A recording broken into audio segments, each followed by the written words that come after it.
Everyone in this arena has a money stake in one of our famous couples as we play the game of celebrity gossip, Tattletales. And here's the star of Tattletales, Bert Convey.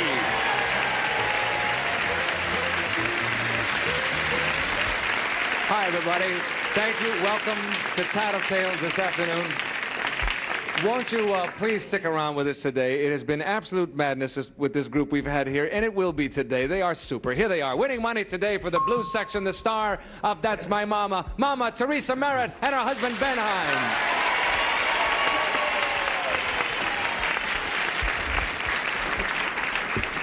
I want you to know that you've had a tough time here. I mean, as far as winning games. But you see, what you forget sometimes is that people at home are fascinated to see you and Ben, to find out about you, and to identify with you, because we ask questions that they ask themselves all the time, too. So you should never, what we really care about here is meeting you and having a good time with you. And the blues section is very lucky to have you with them today.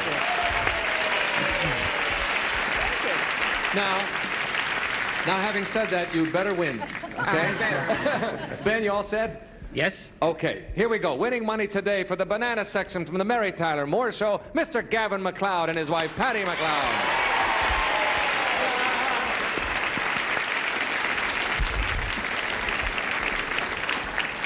Oh, Murray. Yes, my dear. You'll always be Murray to me. Thank you very much, Bruce. Okay. Yeah. You ready to go, Patty? Absolutely. Okay, here we go. Winning money today for the red section. There they are. Charlie Brill and Mitzi McCoy, ladies and gentlemen. McCoy? McCoy? Bert.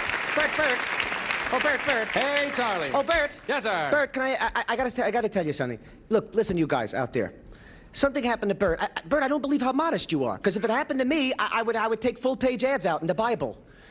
I was reading Daytime magazine. He's so modest, he won't say this. Daytime magazine is the largest selling magazine of daytime television in the world.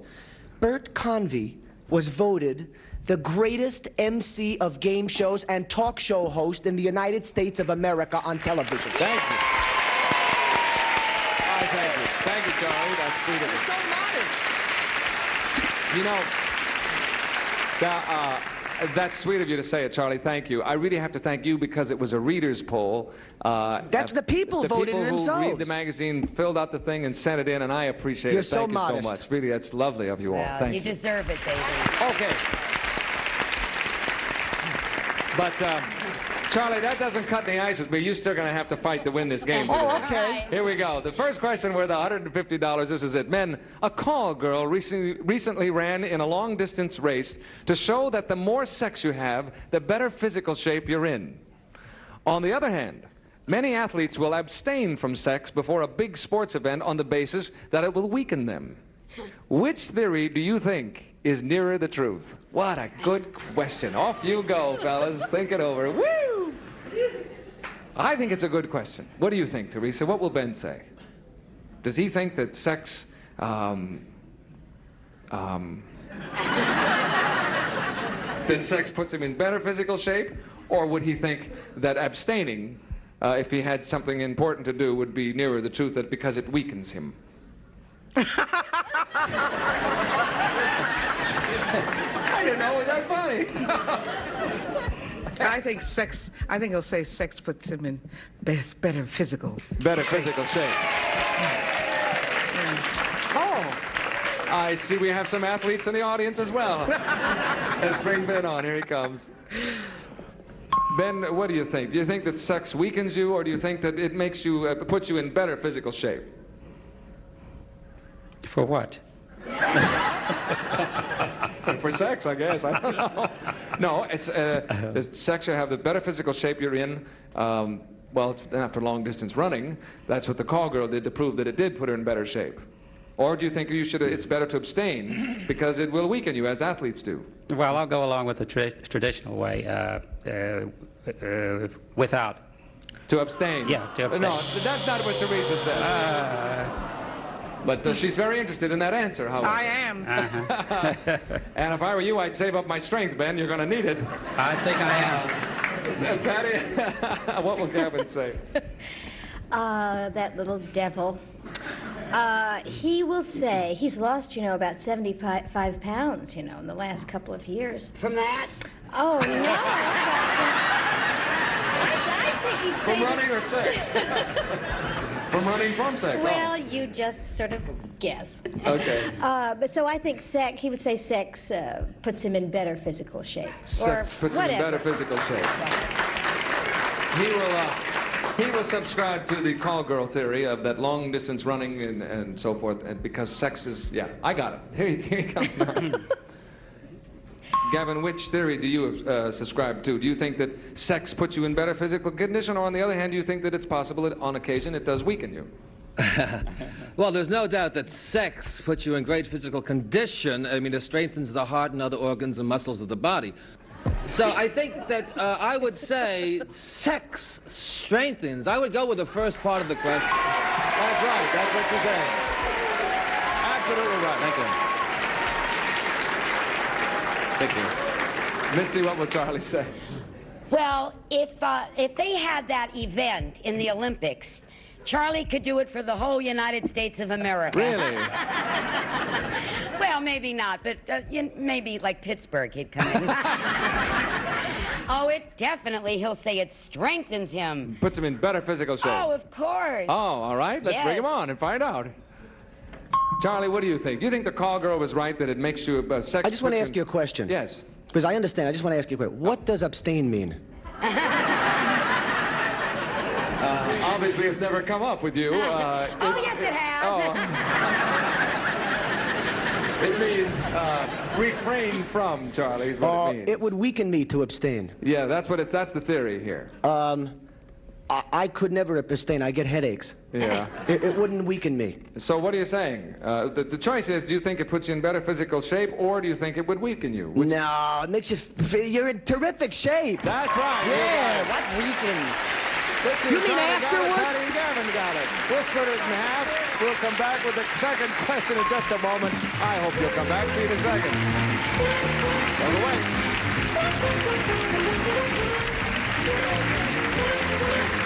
Question number 2 coming up, and if you've been jogging, please sit down now and rest up. Here we go. Fellas, if you're ready, worth $150. Men, you're at a casino in Las Vegas, and our magic genie comes up to you, and he offers you your choice of 2 gifts.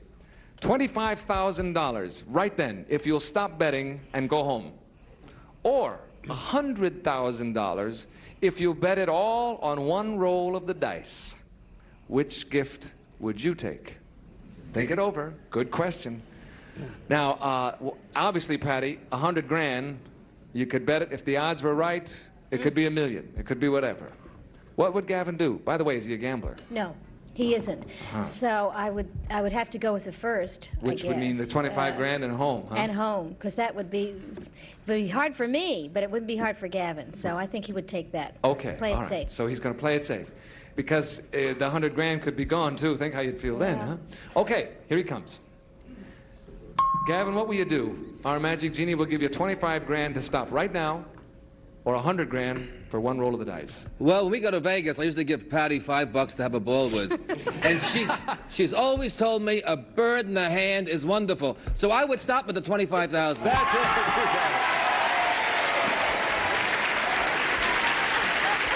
Okay.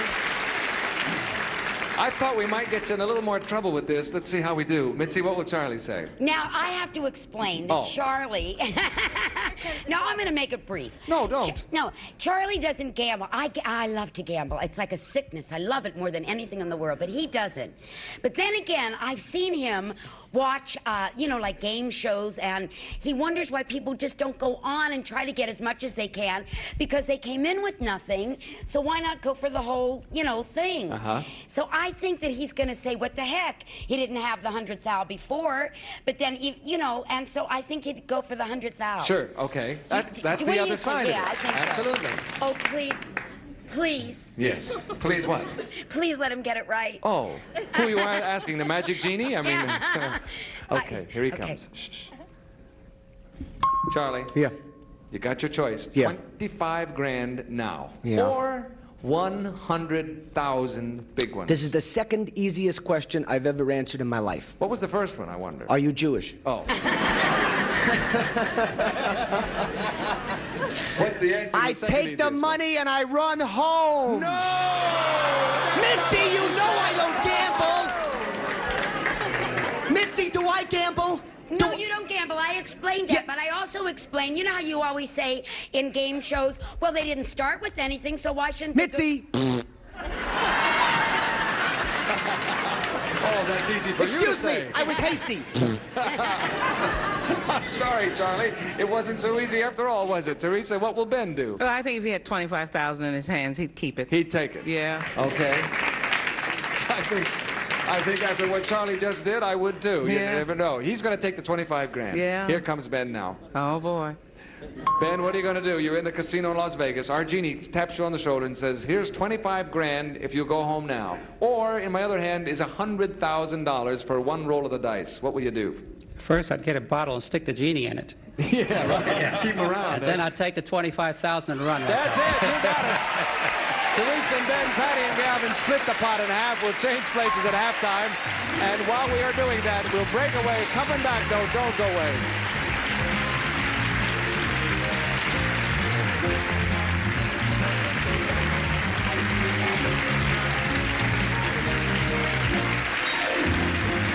We've changed places after halftime. I have the gentleman with me. And if you are ready, ladies, here we go. Anybody can win. It's a good, close game out here. You ready to go? Yeah. $150. Ladies, you probably said to your husband many times, kiss me.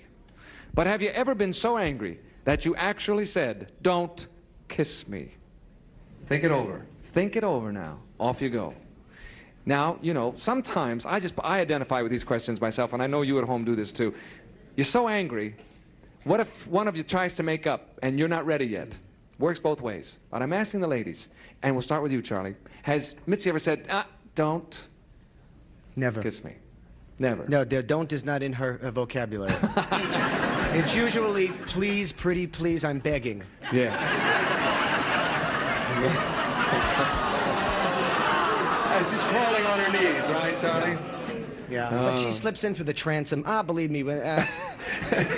No, she's never said don't kiss me. Really? She never said don't. And the answer is no, she's never been so angry. Never. She's been angry, but never But said not don't that kiss angry. me now. Okay. Yeah. Bring her on. Here she comes. Mitzi, What? have you ever been so angry, So mad. so furious I'm with so him mad. that he said, oh, have you ever actually said, don't kiss me? Never. That's right. You got it. I tried, didn't I, to fuck you? I may have said no fooling around, but kissing is okay. I see. Hold it. Yay-poo. Thank you. Ben, what will Teresa say? Has she ever said that to you? No, she's No, never said never in anger has said that. No. Don't. Okay. Bring her on, Ben. This seems to be easy. Teresa, have you ever said to Ben, don't kiss me? Yes. No, that's I tell you. I'm so sorry that happened. I tell you. Mitzi's hysterical. I love that lady. I don't believe it. Poor Ben is When? here. Ben is sitting here in a state of shock. He says, I don't believe it. When? Do you remember when, Teresa? Oh, many times. Many times. Many times. Maybe, Ben, you just aren't getting the message. I guess I am. I've really gotten it today. You certainly have. I'm sorry, darling. Patty, what will Gavin say? I didn't say it yet. Huh? What did I say? Don't I say it first? Yeah, what did I say? You didn't ask me. I mean, Gavin, what will Patty say? Thank you. I'll Must get be it right. growing hair. I'm new here. Hello, is this Daytime Magazine? What? Want to take something back?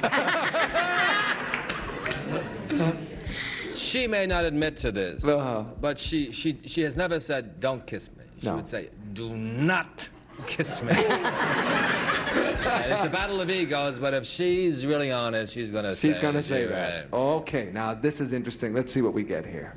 Shh. Now don't say a word, not a sound. Patty, Yes. have you ever been so angry that you have actually said, don't kiss me? When we're angry at each other, we don't want to kiss each other. And I don't think I've ever been that angry at Gavin that I would say, don't kiss me. No, that's not what he said. Well, Gavin, you were close. I was close. Your choice was either yes, you said it, or no. And guess what? Because when we're angry, you don't even want to kiss me. You're getting in deeper, honey. Yeah. Just leave it alone. Sorry about that. Guess what? Charlie and Mitzi got the whole thing to the red section. Can you believe it? We'll be back in a moment with the $300 question and decide this one for today. Don't go away now. Here we go. $300 riding on this question, if I'm not mistaken. And if you're ready, ladies, this is it. Ladies, think back to when you had your first real romantic encounter. Which of the following words would come closer to describing it? Wonderful, hilarious, tragic, or eh? Okay, that's the question. Your first romantic encounter, a euphemism. Goodbye, ladies. Off they go. We will start with you, Ben. This is not with you, by the way. Or maybe it is. Think back to when you had your first real romantic encounter. Which of those words you think Teresa will use to describe that first encounter? My first encounter. Hers. Her first encounter. What were the words? Wonderful, hilarious, tragic, or eh? Wonderful. Really? Yeah. You know that for a fact, do you? I don't know it for a fact. She's talked to several times about it. What, you know, in her sleep or directly no, to not you? in her sleep. She's spoken to me a couple of times about fellows, you know. Yeah. that, Oh, see? and, We're learning I things dare about say Mama, she would aren't we? say wonderful. Okay. Well, she has many sides. She has many sides. Here she Yes. comes. Wonderful it is. Shh, shh, shh. Don't say a word now. Teresa, how would you describe your first real romantic encounter? Which of those words would you say come closer to describing it? Wonderful, hilarious, tragic, or eh? You had another word in there. I did? No? Wonderful, hilarious, tragic, or It was wonderful. that's it! That was nice like you said that. You said that so beautifully. That was just lovely. It was wonderful. That was nice. Thank you. I like that. Well, ain't love grand. Yeah, it is. Gavin, what will Patty say? If we can't remember what we said to each other last night, I don't know, way before my time. Well, romantic is synonymous. Romanticism with wonderful, it seems to me, for the most part. And Well, Patty is a romanticist. I know what you're saying. Okay. And Patty is a romanticist, and she must have been about 17. I'm guessing. I never knew her. And I would, just knowing what I think about her, it would have to be wonderful. You'll say wonderful. Yes. Okay. That's the word to describe her first real romantic encounter. I hope so, for her sake. Okay. I hope so for the banana section's sake. Yeah, Here I she do comes too. down. Patty, think back now to when you had your first real romantic encounter. Which of the following words would come closer to describing it? Wonderful, hilarious, tragic, or Wonderful. You're right.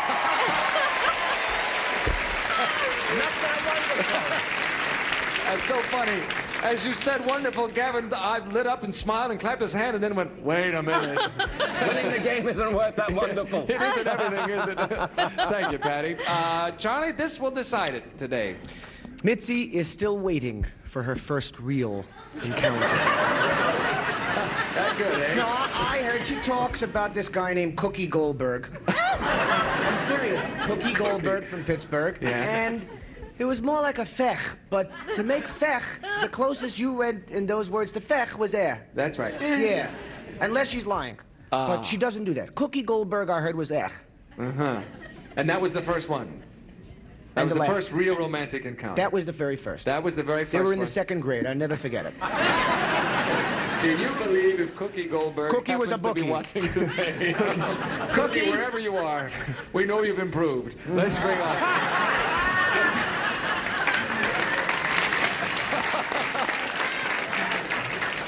Here comes Mitzi now. Shh. Mitzi, think back. Yes. Your first real romantic encounter. With Charlie? No, the first one. Think back to the first real romantic encounter. Yeah. Which words come closer to describing it? Would you say wonderful, hilarious, tragic, or eh? Well, up until I met Charlie, truthfully, everything was eh. That's it. You got it. Mitzi and Charlie, Patty and Gavin, split the pie.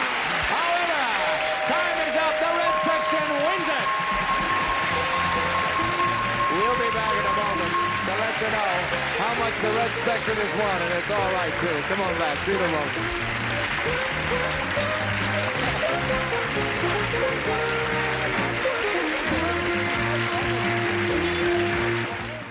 The red section with Mitzi and Charlie won $325. We had 1,325 big ones.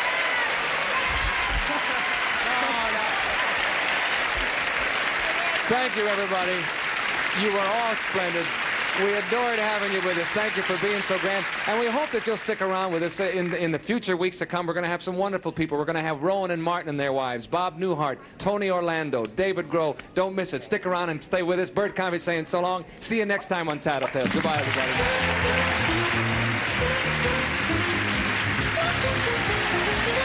This is Gene Wood speaking for Tattletales. A Mark Goodson, Bill Codman production. This program has been edited for broadcast.